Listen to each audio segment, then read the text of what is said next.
Thank you for joining us for our 2024 Meet the Candidates event. This is a Q&A format event facilitated by a moderator with timed responses. This presentation is being recorded and no questions will be accepted from the floor. Our candidates in alphabetical order are Rick Anderson, Ann Kozlak, Bob Rice, and Ava Shepard. I'm Nina Rutherford Millward. I'm the association's general manager. To my right is Eileen Ortiz, our architectural administrator, and our moderator for today's event is Ron Phipps, certified club manager, professional community association manager, and certified community association manager. He is the general manager, CFO of the Lakes Country Club in Palm Desert.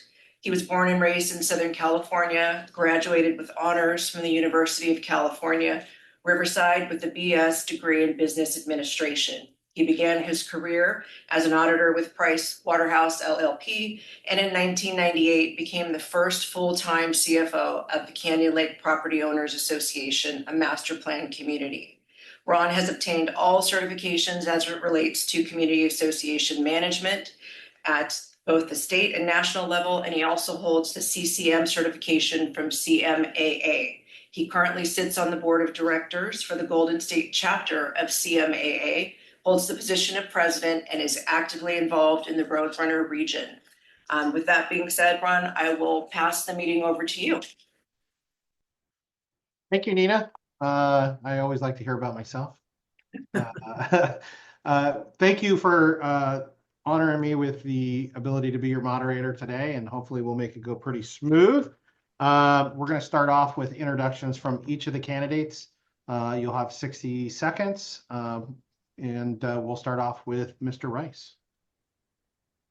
Good afternoon. My name is Bob Rice. I have been a resident at Rancho La Quinta for 10 years and been on the board for 2 years. My entry to the board was an interesting one. Shortly after announcing that I was going to run for the board, I received a phone call from a gentleman that I had never heard of or never met named Dave Enger. And he told me, you need to tell everyone that you're married to Lori Abraham because no one knows you, everybody knows her, and they like her. I found that curious, but that was I ran on that platform and was successful. So I'm running again for re-election, and I'm modifying my campaign slogan to be, I'm still married to Lori Abraham. Thanks, Bob. Next will be Mr. Rick Anderson. Thanks, Ron. Good afternoon and good evening, everyone on the phone, and thanks for joining us. This is going to be our 14th season at Rancho La Quinta. Judy and I spend part-time there and part-time up north here in the Pacific Northwest. We've got great family, 2 children, 3 grandchildren, and a 4th on the way. I've been fully retired now for about 6 years, had a successful career in aviation for almost 40 years at Boeing. Really enjoy the active lifestyle at Rancho, golfing, tennis, pickleball, walking. But up north, it's a different lifestyle for us, a lot of family time. I spend a lot of time doing boating and like to spend time in the backyard and working on all that. Grew up in Wisconsin, still an avid Packer fan and Badger, and having been on the board for the last 2 years. It's been a meaningful experience for me, and I look forward to continuing to have an opportunity to serve for 2 more years. Thank you, Rick. I appreciate it. And next up is Miss Ann Kozlak. Thank you. Good evening. My name is Ann Kozlak. My husband Tom and I bought our home in Rancho in 2018. Currently, we spend half the year at our home in Minnesota, St. Paul, Minnesota, and the other half at Rancho. I'm a practicing lawyer specializing in family law. I'm still working. I've been practicing 36 years, and I've been at the firm for 34 years that I founded back in 1990, I think it was. The one good thing that COVID brought to my world was the ability to work remotely. I've been able to work remotely the past 4 full seasons. at Rancho, which has given me the best of both worlds to keep working, but also to enjoy golf and the Rancho community. My career has kept me pretty busy. It did find time to run 38 marathons, but I've sort of retired from that and now trying to focus on my golf game. I'm active in the Women's Golf League at Rancho. I'm in the hiking group, as well as many of the other organizations. And I'm interested in also serving on the board. Great, thanks, Ann. And Miss Ava Shepherd. Hi, everyone. My name's Ava Shepherd. I am a full-time resident of Rancho La Quinta. I've been here, my husband Shep and I have been here 10 years. I've served on many committees over the 8.5 years of my tenure here. We are golf members. We certainly love Rancho La Quinta. It's been a pleasure and an honor to serve as your current vice president of the board. And over those past 2 years, I've remained true to the values that I championed during my 2022 campaign.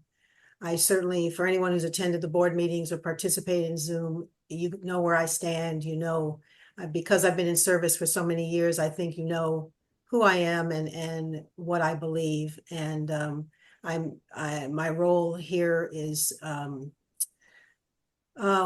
just an important position for all of us to be in, is in service to the community. And I'm just happy to be able to talk to you today, to be able to seek re-election. And I pledge to continue to be a presence, because I am the only year-round member of the board. I pledge to be boots on the ground, or sandals on the ground, whatever you want to say, for the next 2 years during our construction phase, staying involved with the entire IIP project, and just continuing our efforts to right the ship for all that we have inherited as a new board. Thank you so much. Thanks, Ava. Just so the audience knows and the 4 candidates know, I received the questions from the members at large. I randomly selected 5 questions for you all to answer, and then the other ones I have split up equally amongst all of you. I will also change the order in which you go, so not everybody gets to go first, second, third, or fourth. But just as a kind of an icebreaker, this is my question for you guys. What was your most memorable moment from last season? And we're going to start with Mr. Anderson. Oh, it would have to be the Easter celebration, having the family down there, the granddaughters. Rancho La Quinta shines at its best during that time of year with the Easter egg hunt and the brunch, and just how wonderful the community looks. Great. Ava, for you, most memorable moment from last season? Wrapping our arms around the financial issues and getting a handle on those. I think that was most memorable. It wasn't social, but it certainly was related to our operations. Thank you. Bob? Well, similar to Ava, I would have to say that bringing a new CEO on board who has performed at an extraordinary level would have been the highlight for me for the season. All right. And Ann, most memorable moment from last season? Selfishly, it was seeing my 17-year-old nephew play golf and enjoy the 2 beautiful courses at Rancho, and seeing him play from the black tees and see how far he can hit the ball was something I won't forget. Yeah, those young guys can hit the ball far. They sure can. The first question submitted will be for all 4 of you. What inspired you to purchase your home at Rancho La Quinta? And so, Rick, we're going to start with you. What inspired you to purchase your home there at Rancho La Quinta Country Club? Yeah, it was a pretty easy decision. We knew that at some point in time we wanted to have a seasonal home, and Palm Springs is a great community. We both immediately fell in love with the club and the people, and the warm and friendly environment that the club had, and all the amenities that we all enjoy. Great. Second on this question and will be Ann. Well, it's funny, my husband actually sent me out to, or to the desert to rent a place. Tom was familiar with the area. I was not. And I went to a number of communities, all of which we've probably all been to, and they were all fine and lovely.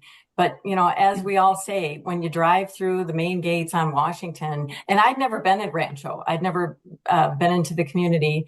And so when the realtor drove me through the main gates, it was a function of not where I'm going to rent, it's where I'm going to buy. And Tom wasn't even there with me. I called him up. He was at an alumni football game, and I said, "Oh, by the way, we just bought a house." Well, fantastic. Mr. Rice. Well, my wife and I had looked at many communities at Rancho's end of the desert, if you will, and had spent several years because at that point we still had a daughter who was in high school. And so we weren't anxious, but we knew we wanted to be here. Uncharacteristically, we didn't know anybody at Rancho. And so despite that fact, as soon as we came to Rancho, we liked the golf courses, we liked the community, we liked the openness, we liked the houses. And so from that point forward, we simply looked at Rancho and we've never looked back and felt we made the right choice. Fantastic. And Ava, for you, what inspired you to purchase there at Rancho La Quinta? Well, it started with my husband. I was a little tired after visiting so many clubs and locations. He saw the golf course, he was sold. I heard the angels singing as we drove through the Washington Gate. I think all of us do. My description is you hear the angels sing and the harps play and you're sold. We found several places that we thought we wanted. We thought we were going to make it a part-time location. We are from Palos Verdes, and I was not willing to give up my ocean view and my coastal weather. But we said, well, if our house sells, we'll call our broker. We had a broker from previous where we were thinking about moving to Tennessee. So when we talked to her and she said, "Oh, I'm sure your house will sell in 30 days. We said, "No, it's not going to." Well, guess what? Before we could even have the photographer come in and take the official photographs, we ended up with an offer. And I had to call our broker here and say, well, I think you better let's make a deal on that house we saw in Rancho, because we're in a 30-day escrow. So the decision was made for us by how lovely and beautiful it was here. Like Bob, we did not have any relationships with people here, but I'm going to add on to this that once we moved here, that became well known that it was the members and that were the assets that really kept us here, and we'll never look back. Great, thank you. Mm-hmm. Bob and Ann, this question will be for both of you. Have you served on a corporate, political, or community board in the past? And if so, when and what is your role? Bob, we know you sit currently on the board now. So anything outside of that, or you can expand on that. So Bob, to you first, and then Ann, you will be second. Well, I think I can say yes to all of those. I've been on the corporate boards of a number of insurance companies. I've been on the board of the National Restaurant Association, the National Restaurant Association Education Foundation. I was the president of the Oregon Restaurant Association. I was the president of our country club in Portland, Oregon, Columbia Edgewater Country Club. And I have never been on the board until this time of an HOA. In fact, we've never lived in an HOA. So this part of board work has been new to me. Thank you. Ann? Yes, I've served on many boards. I was appointed by the Minnesota Supreme Court to serve on the Lawyers Board of Professional Responsibility, which I did for 6 years. That board oversees lawyer discipline in the state of Minnesota.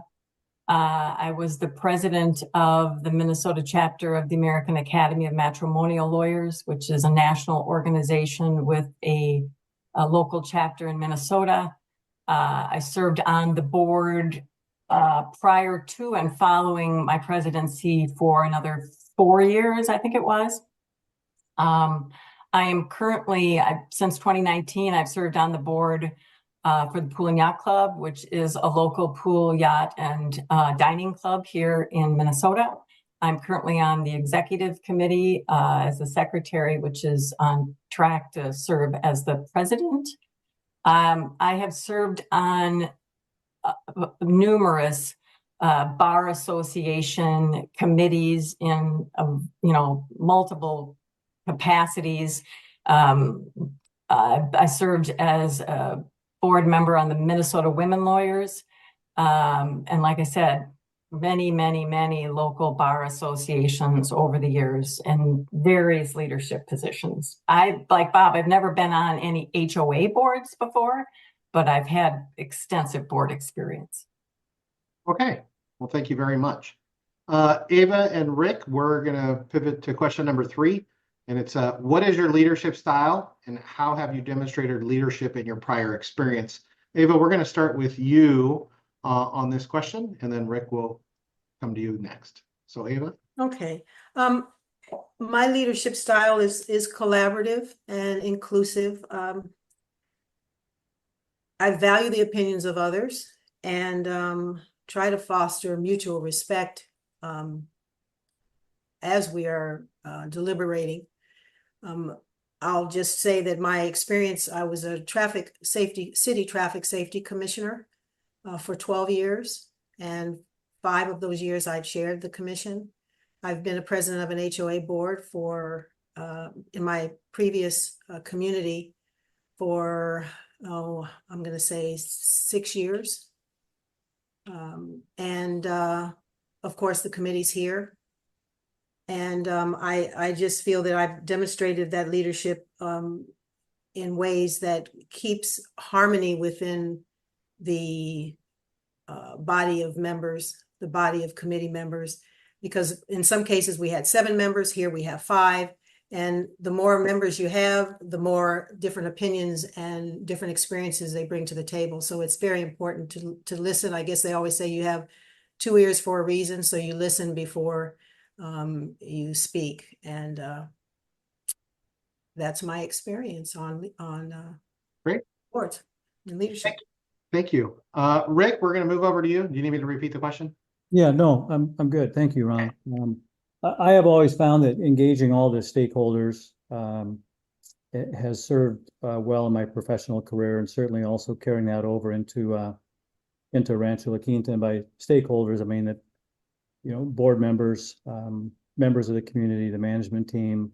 It is important to get alignment and understanding. I'm calm under pressure. Almost 40 years in aviation, I've seen a lot of issues over time with traumatic events in the industry, downturns, customers upset. But don't misinterpret calmness. I've got a couple of extra gears too that come in handy during times of needing to put some extra effort into it. I tend not to like to make quick decisions. I've always, in my experience, learned that sometimes issues are complex. It takes a little while to understand the issues, the history behind it. But at the same time, I'm very comfortable if a bold decision is needed to be made, and we've certainly made a couple of those here over the last couple of years. Perfect. Thank you. This next question will be for all 4 of you. What specific experience do you have that will assist the association in its governance of both the community and the club? We're going to start. The order will be Ann, Bob, Ava, and then Rick.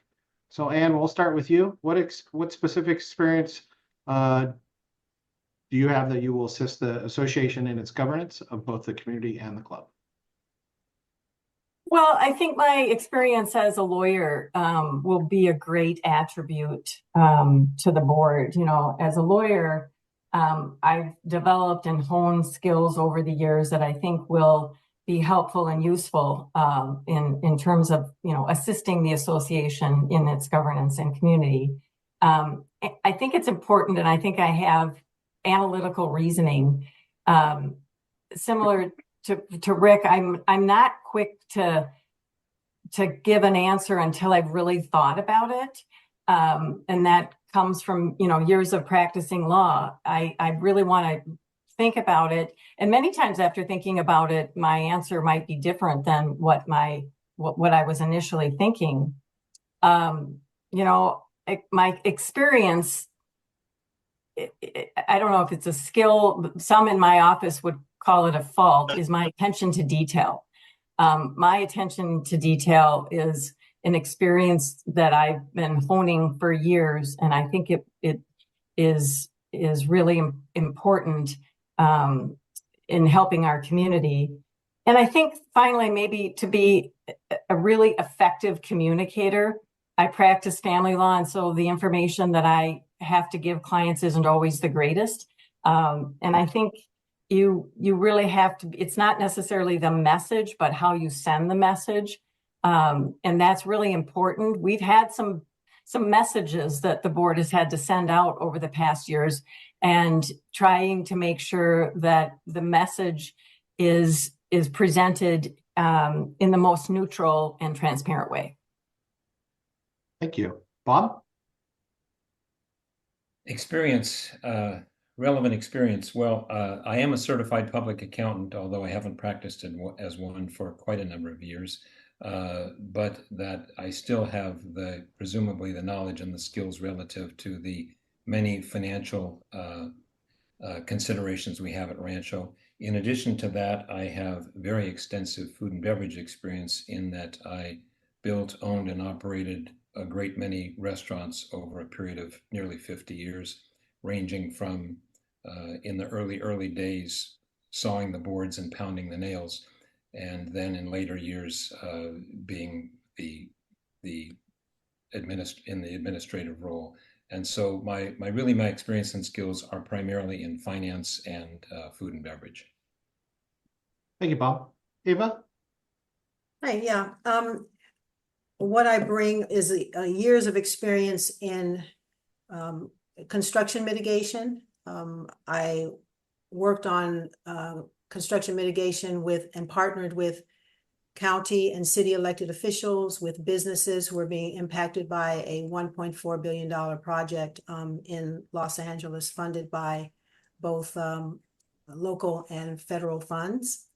And a manager of admin and finance. So I have a finance background, budget preparation, an HR background, mitigating everything from recruitment, processing, interviewing. Also, I think I mentioned it earlier about the Traffic Safety Commission and the years of service there.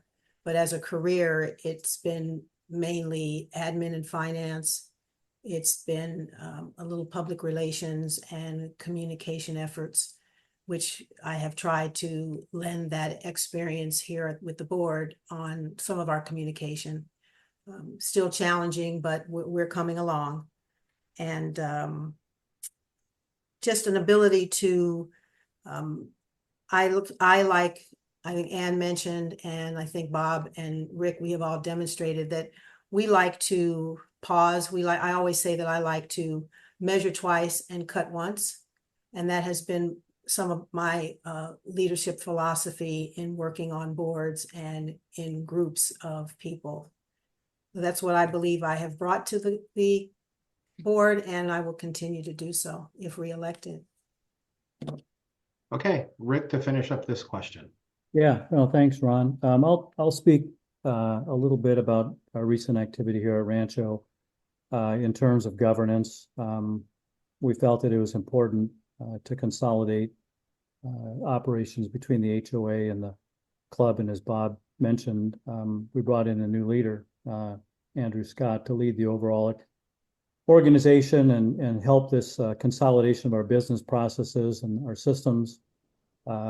That has taken place, and we further mitigated risk by onboarding many of these business systems and processes, and eliminated the need to have a separate management company helping us. So being able to take those in-house and have direct control over that, I believe, has helped improve our governance.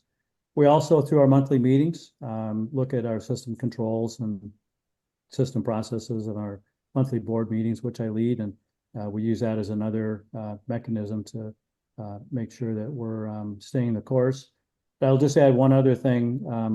A past experience.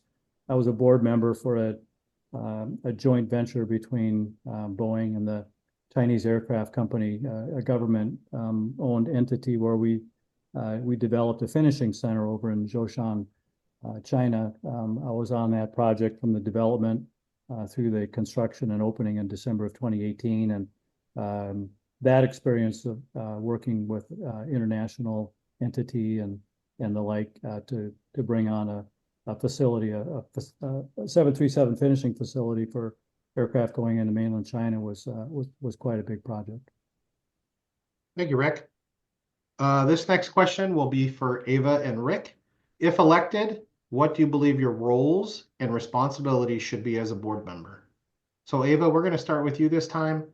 What do you believe your roles and responsibilities should be as a board member? Well, thinking about that, I really would like to say that it's already been demonstrated and incorporated into my current role. It is one of certainly strategic planning.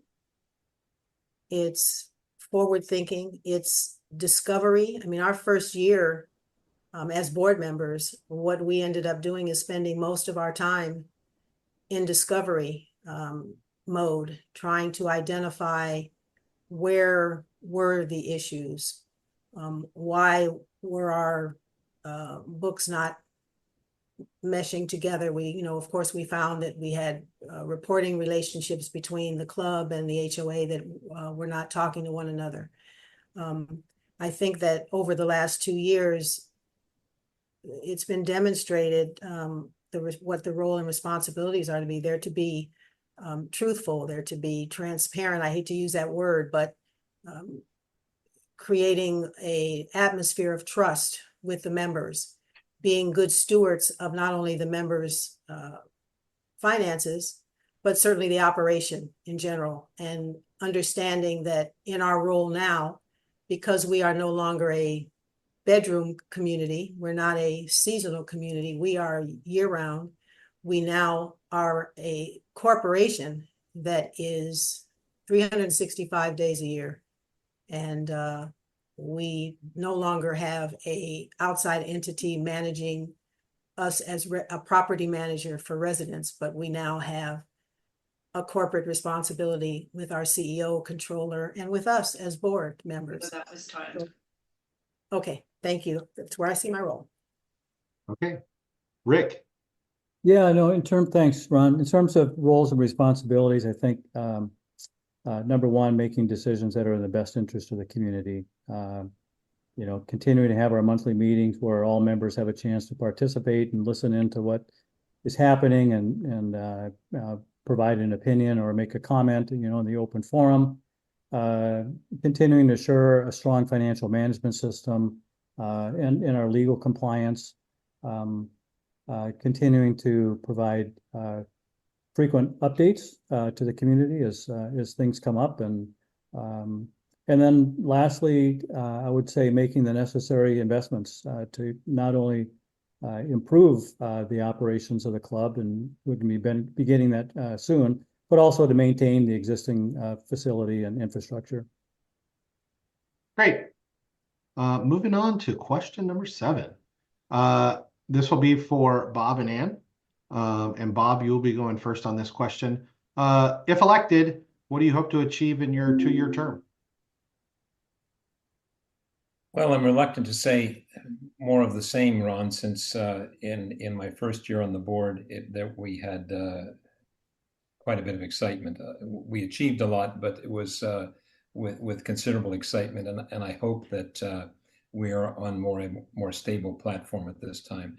Our biggest issue, of course, now is to complete the project, the IIP, to complete it on time, within budget, and to demonstrate it as the extraordinary enhancement of of Rancho La Quinta that I hope all of us expect it to be. And I think that is just one more element of how we will be elevating the experience for everyone at Rancho. And it's critically important that some of us, I think, continue the work that we've invested already in that. And I hope to be able to continue with that in as much as we've already invested time and energy in it. Great, thank you, Bob. Ann? I was thinking about this. I don't have any specific goals other than I think I can bring value and expertise to the board to continue. And I tend to agree with Bob, right? Completion of the IIP is important, and to the extent I feel like that's underway, that there's not much more that I or a board member can do to it, but to get it to completion, get it over the end run. If there's any lingering financial issues, but we don't know what the next big issue might be, right? So as a board, you are somewhat reactive, excuse me. And so dealing with issues as they come up, and obviously, continuing to do what's necessary to create this and continue to build our great community. Great, thank you. And this question is going to come right back at you, so sorry for putting you on the spot back to back here, but do you believe you are like-minded with the current board of directors? And if so, how so?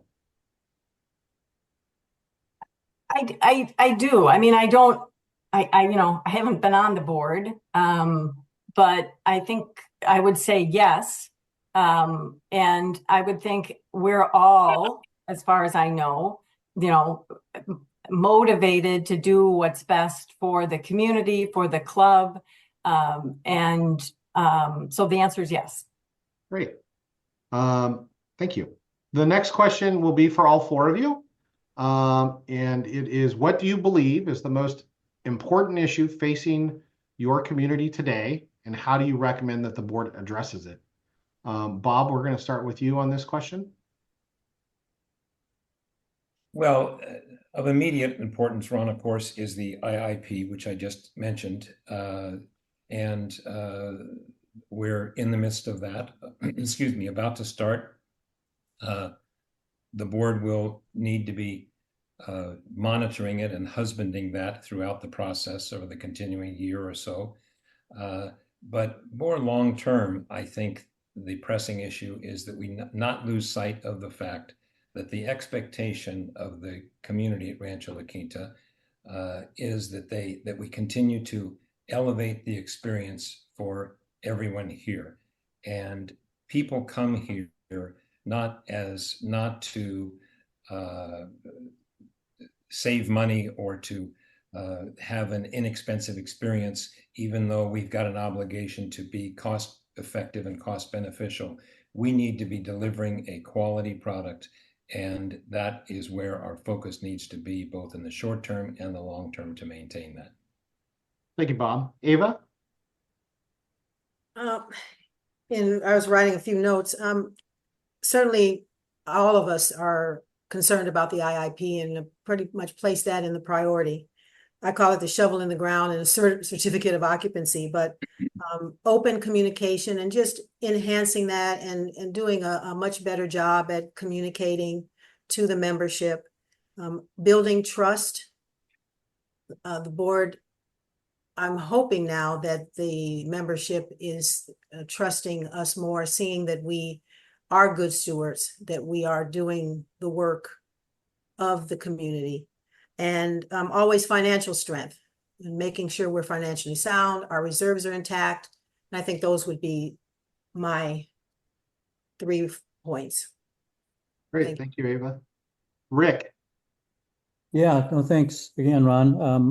We are in the process of transforming the club, not only with the changes that we've got coming up to the main clubhouse and new wellness and fitness center, but we're making reinvestments into the golf course and other infrastructure things. And so certainly continuing on with that, but also helping people understand that, over the next 12 to 16 months, life is going to be a bit different. There's going to be some disruption. There's going to be some change. It's not necessarily going to be the same as it's been before. And so we all have to work together to get ourselves through that. The board is going to have to continue to message about the status of the project. For those of you that saw the communication coming out from Chris Erickson on the golf course, that was good, timely communication. We're going to have to continue to do more of that, and just ask people for their patience and understanding as we grind through this over the next 12 to 16 months. Thank you. And Ann, we'll finish up with this question with you.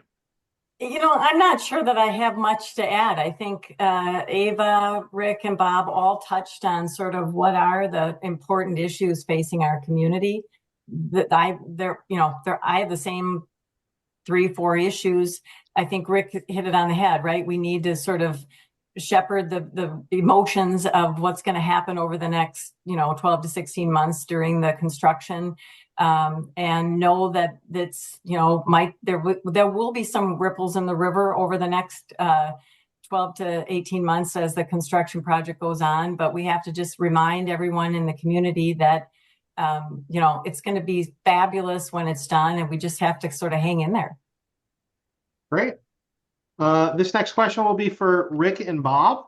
What do you believe are the strengths and the weaknesses of the club? And what areas of the community do you believe require change? And so, Rick, we're going to start with you on this question. All right. Well, certainly the community itself is, I think, a number one strength. And the fact now that we are in control of our own destiny, I think is very helpful, that we have the club and the HOA. That is obviously very helpful, and we have a solid financial position. We have a very active membership in the community, and it's a great social fabric. It's a fun community, it's welcoming, and we have to continue to keep it like that. Weaknesses, I can't really think of anything that's a significant weakness, although I do believe in this notion of continuous improvement. We can certainly continue to look at policies and systems that need to be looked at and updated, as we move through time. I would say that one thing that we have to probably put more focus and emphasis on is, the safety and security of our community, a place that we call home. I'm reminded by looking at the news about hurricanes and things like that. And so being prepared for our own disasters in Southern California, I think is something that we're going to have to refocus on.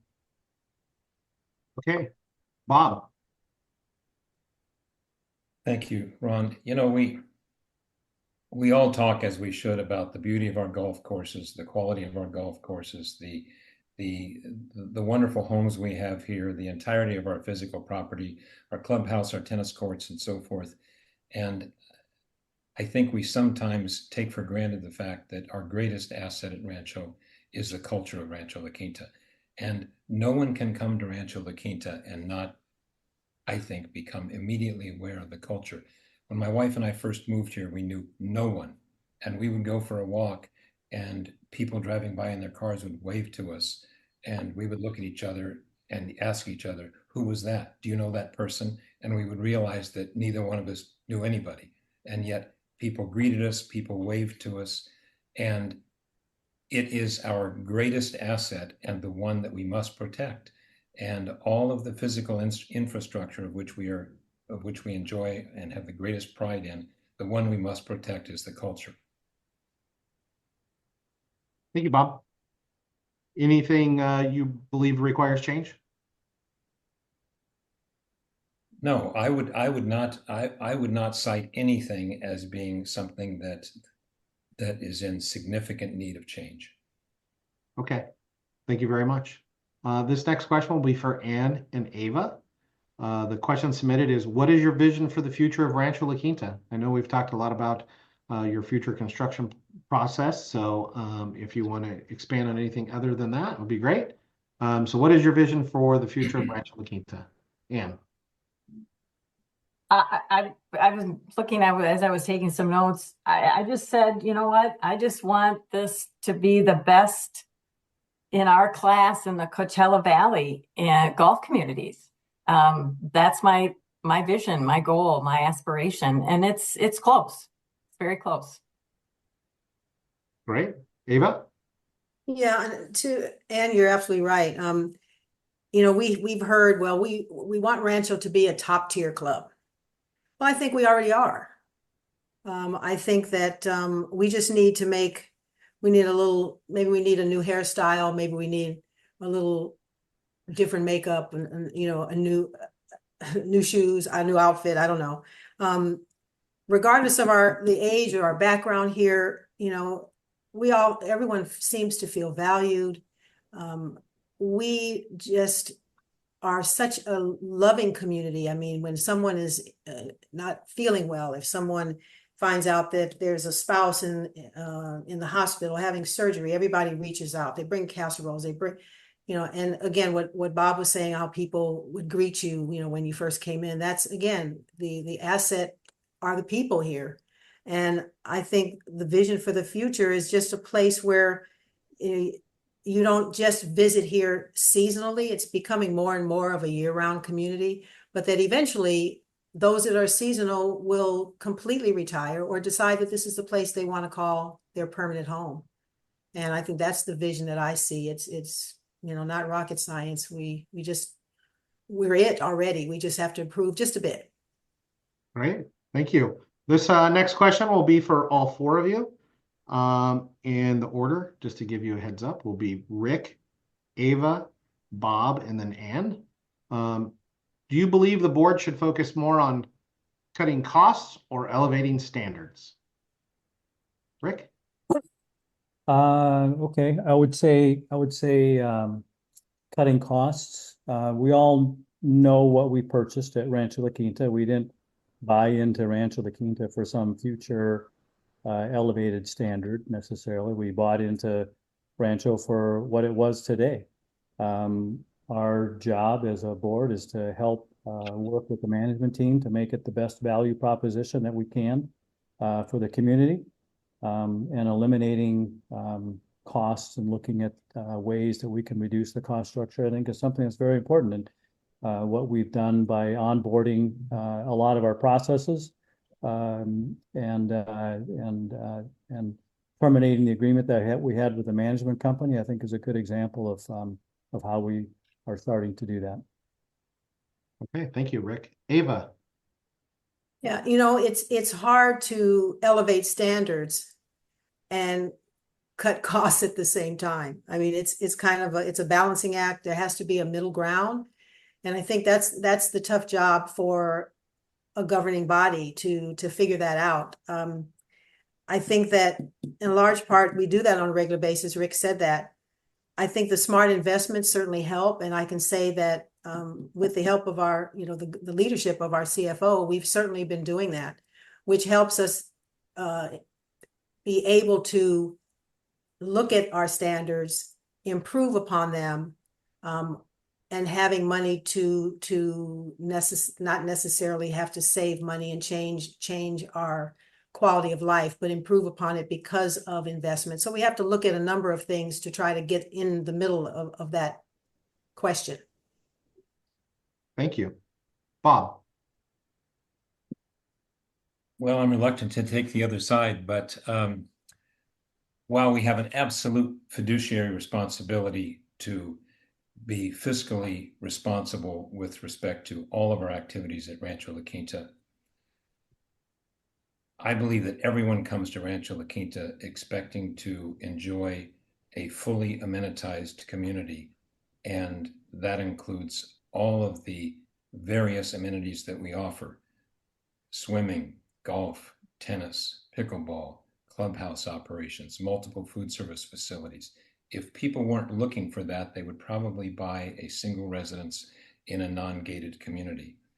And so while we do have that fiduciary responsibility to be fiscally responsible, I do believe we have a additional responsibility and frankly, a primary responsibility to be maintaining at the highest level a fully amenitized community. Thank you, Bob. Ann? So I think the board needs to focus on both elevating standards, and, monitoring finances. I think elevating standards comes at a cost, right? But not elevating your standards also comes at a cost. As Bob said, I think we need to stay relevant. Our community needs to stay relevant. We need to stay amenitized, and that comes at a cost. So there's a balance between elevating standards and continuing to elevate standards, which I think we need to do, but balancing that with the financial ability to do so. But I think it is really critical, and I think the IIP is going to move us there, that our community sort of gets up to speed with other amenities that other clubs have that we've been lacking, and that just comes at a price. But I think it will be made whole for the homeowners, right? Because our property values will increase because more people will be coming to the community because the amenities are going to be improved and exceed what we have at the moment. Thank you. The next question will actually be for all four of you, and it has to do with the exterior finishes of your community homes. So what degree of conformity or diversity do you believe should be permitted with the exterior finishes of the community homes? The order for this question will be Rick, then Bob, and then Ava. So Rick, we'll start it off with you. Yeah, that's a good question. I mean, you drive through Rancho La Quinta and it's a beautiful place the way that it is today, but we have seen a large increase, quite frankly, in the number of homeowners at making substantial investments to their home. And that's a great thing to see, from minor upgrades to complete renovations. There's a lot of new and exciting technology out there. Certainly, this is something that I believe that we need to be a little bit more open-minded to, and make sure that we understand what that is without creating this competition of my house looks nicer than yours. Thank you. Bob? I like what Rick said about that we need to be a little bit more open-minded. On the other hand, I think that a critical component of the culture of Rancho La Quinta is the fact that we simply do not allow, as many communities will, allow someone to come in, buy 3 homes, scrape all 3 homes, and put a $8,000 or $9,000 or $10,000 home on that footprint. I think that would be extraordinarily damaging to the fabric of Rancho La Quinta. Now, that is the extreme, but I've said many times that part of the appeal of Rancho La Quinta is you don't know, you drive down the streets and you really don't know who is who and what anybody has, unless perhaps the garage doors goes up and there's a Rolls and a Bentley inside the garage when the door goes up. I think, again, that is a critical component of the value of the culture at Rancho. And Rick used the comment that people can't be showy. I think that's important. Thank you, Bob. Ann? Having been at other communities where there are relaxed standards, whether it's exterior finishes or whether it's the size of the house compared to the neighbor's house, I think it's a slippery slope. I appreciate the fact that, Rancho has some unified, standards that, we don't have pink flamingos in the backyard like some of the other communities that we see. Or we're not allowed to park our golf courts on the patios. I think there's some room for discussion, right, about how the standards could be expanded, but also to maintain what I think is, as Bob explained, it's a unique community that our houses are very much the same. And that's one of the reasons that we bought there. Is it's not a competition about who has the bigger, the better house. it's all about just enjoying the community. So I'm open to a discussion on it, but I don't think the concept should, be blown up entirely.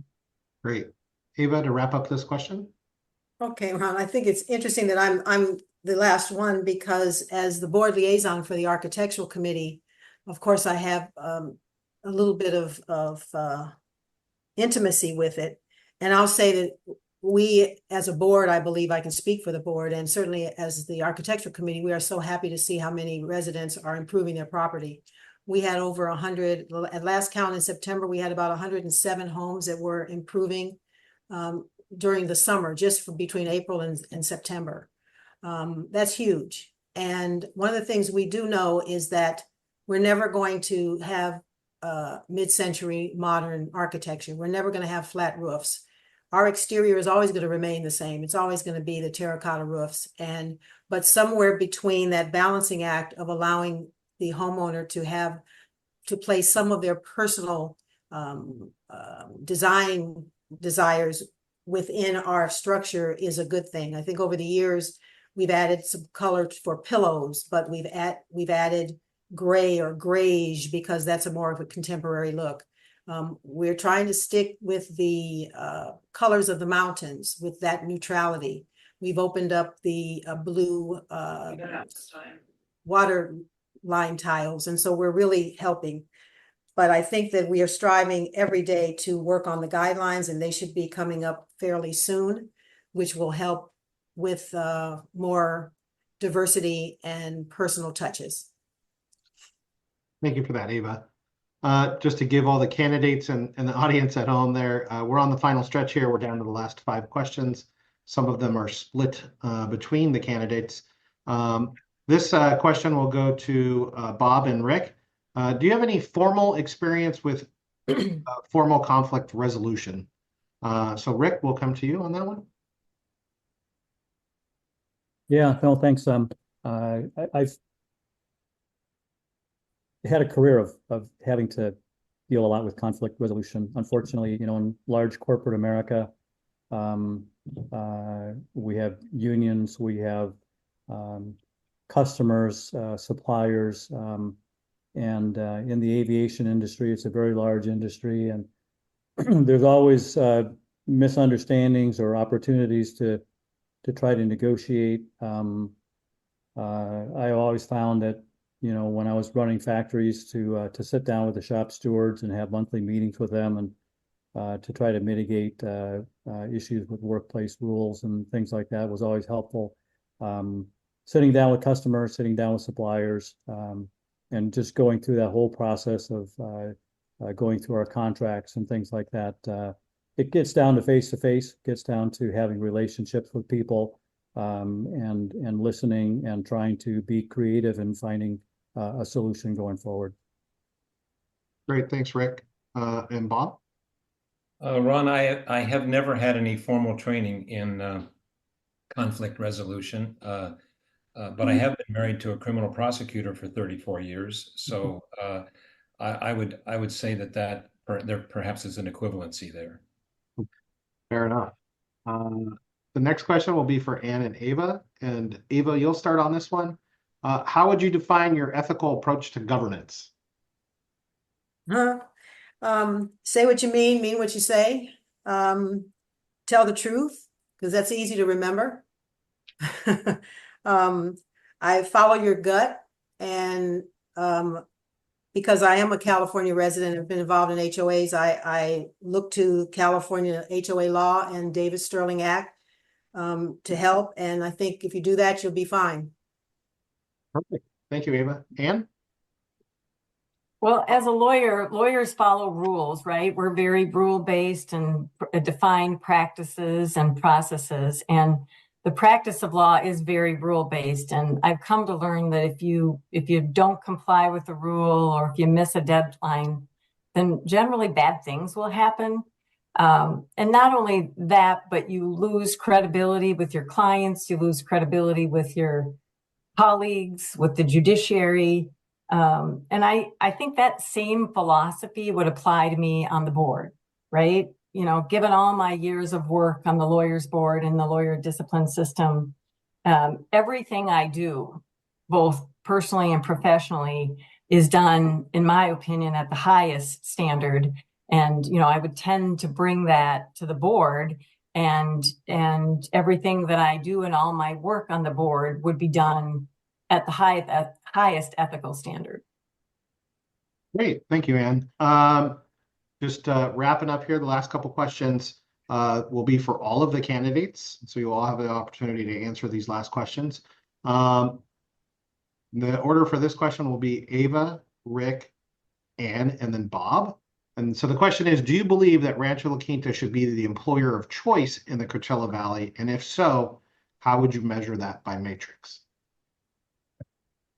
Okay, Ron, absolutely. The answer is yes. And how that's measured is possible, certainly exit interviews with which we not used to have. And now I understand that Andrew has implemented exit interviews, check the low turnover rates, make sure the salaries are competitive and we have good benefits, opportunities for professional development, which we do have through the Ed Fund, and how members treat the staff.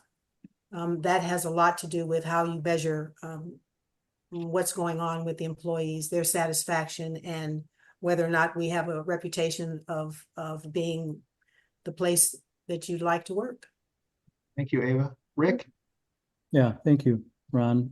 For the club industry, yes, absolutely. Members appreciate seeing familiar faces when they come back from seasonal or summer vacations, and employees also benefit from knowing us and being able to provide exceptional service. It is a competitive industry in the Coachella Valley, and so having a place where people are stable, I think benefits everybody. Getting the right leadership in place, leading the club and the management team is important, and being able to attract and train the best talent going forward. In terms of measuring that, tenure obviously is an overused measure, but it does say a lot when you have people that are there for 10, 15, 20 years. Certainly membership feedback, spotlighting employees, focus groups, an open forum with the management team. As Ava mentioned, I think the education fund is part of that as well. And in the unfortunate incident, having an exit interview with somebody who leaves. Thank you, Rick. Ann?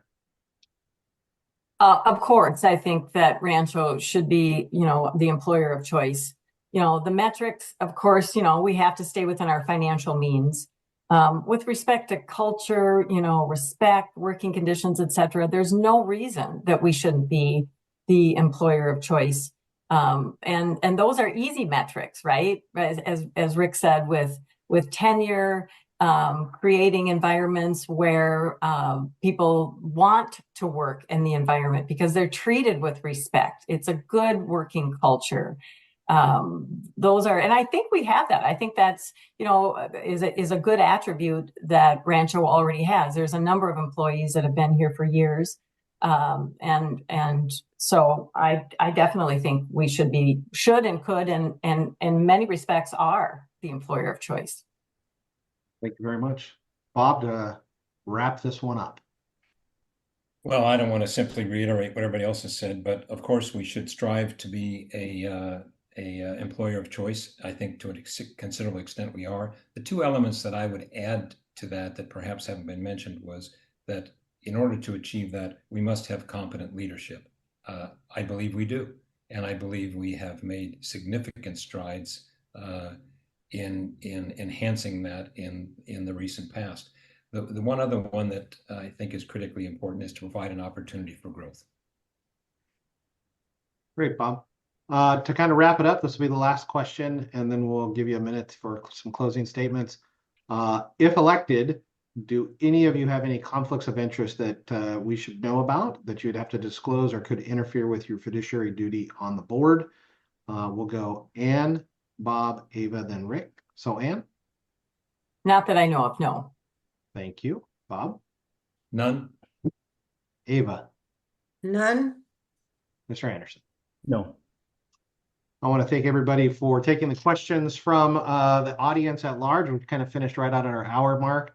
Just give you a minute each to do some closing comments, and then I'll turn it back over to Nina. And we'll start off with the same order that we started with, and that would be Bob, you're first. Well, probably what we're supposed to do is to extol the virtues of what we've done in the last 2 years. It's been an interesting 2 years, and the one thing I would say, perhaps on my behalf, is that a couple of months ago, a fellow board member referred to me, a little bit to my surprise, as being the voice of reason, and I certainly wouldn't put that in the pantheon of Hall of Fame or Man of the Year, but I was frankly flattered and gratified that I would be viewed in those terms. And so if I were to say, make a promise, it would be that I would endeavor to continue to be the voice of reason. Thank you. I think next was Ava. Oh, I would just in closing, I'd like to say that my passion for making a positive impact is still unwavering. I'm committed to furthering the work that I have, as well as my colleagues on the board have accomplished in the 2 years for the community. I can't wait for the shovel in the ground. I'm happy that I will be around. Hopefully I will be around if reelected to keep an eye on the project as a agent for the board. I would just respectfully seek your support and reelection vote to enable me and the board to expand our accomplishments. I hope you'll give me an opportunity to finish the job over the next 2 years. Thank you. Thank you, Ava. Ann? Thank you. I obviously am not on the board. I'm running for the board for the first time. The skill and the value that I think I bring to the board is obviously my legal background. But in all my years of practicing law, there's 2 skills that I think are really important, and I think the board could benefit from. Not only my skills as an advocate, but as a neutral, in assisting with advocating for particular issues, but also being neutral and using my skills as a trained neutral to assist in resolving disputes as they come along, and helping continue to grow, this great community that we've all chosen to live in and to love. And so I just think that everyone on the board, is all skilled in different ways. I think I can bring some skills and skill sets that are lacking on the board at the present time. Thank you, Ann. And Rick, we'll finish it up with you. Yeah, thank you. It's been a very meaningful experience over the last couple of years, and it's not something that you wake up one day and you decide that you want to run to be on the board of an HOA. It's a humbling assignment. It's challenging because you live in the community with all your friends and neighbors, and we have to yet at the same time do what's in the best interest for the community at large. And not necessarily everyone is going to be on the same page, but I am too willing to take another couple laps around the track if elected to continue to help make Rancho an even better place than it is today. Thank you, Rick. Thank you, candidates, for the last hour. It was my pleasure hosting you as your moderator. And Nina, I will turn it back over to you. Thank you, Ron. Thank you, Ron. Truly appreciate your leadership through this session. It was invaluable. Ava, Ann, Bob, Rick, thank you for your time and attention to these questions, as well as, again, your willingness to serve on behalf of the community. For those individuals that have joined us late, there will be a recording of this posted to the website. It will also be emailed out, and we look forward to receiving your ballots. Have a good evening, everyone. Thank you. Thank you. Bye. Thank you. Thanks again, Ron.